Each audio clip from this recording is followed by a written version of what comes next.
بدیل بن ورقہ اور ابو سفیان رضی اللہ تعالیٰ عنہ بعد میں دونوں نے کلمہ پڑھ لیا۔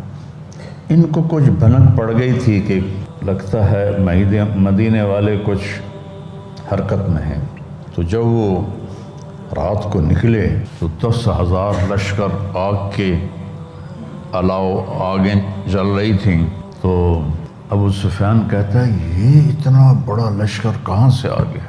تو بدیل کہتا ہے یہ لگتا ہے بنو خزاعہ ہیں۔ کہا بنو خزاعہ کیا پدی کا شوربہ، اتنا بڑا لشکر وہ کہاں سے لائیں گے؟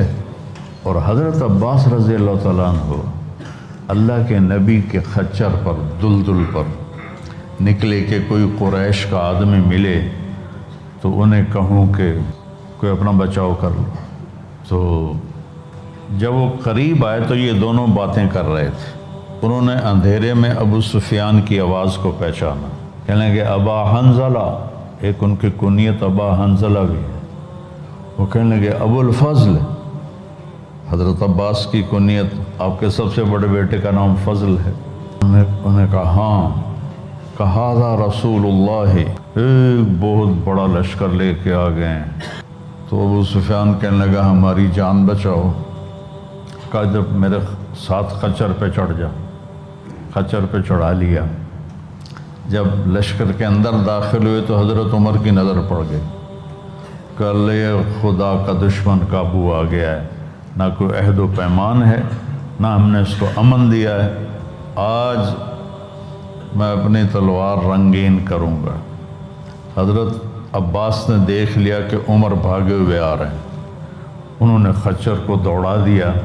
تو یقیناً انسان اور خچر کی رفتار تو ایک نہیں ہوتی، تو وہ پہلے پہنچ گئے۔ کہنے لگے یا رسول اللہ میں نے ابو سفیان کو پناہ دے دی ہے۔ ساتھ ہی حضرت عمر آ گئے کہ یا رسول اللہ یہ اللہ کا دشمن قابو آ گیا ہے، موقع دیں، یہ سعادت میرے حصے آئے، میں اس کا یہیں سر اڑاتا ہوں۔ تو حضرت عباس نے کہا میں پناہ دے چکا ہوں۔ انہوں نے کہا کوئی پناہ وانا نہیں ابو سفیان کے لیے۔ تو اللہ کے نبی نے فرمایا کہ ابو عمر جو ہم سے پناہ مانگتا ہے ہم پناہ دیتے ہیں۔ بولا ایسے بھی کوئی کرتا ہے؟ اور اللہ کے نبی کہہ رہے ہیں کہ اس کو ابو سفیان کو جنہیں پورا زور لگایا قتل کر دوں، کہا نہیں عمر ہم پناہ دے چکے ہیں۔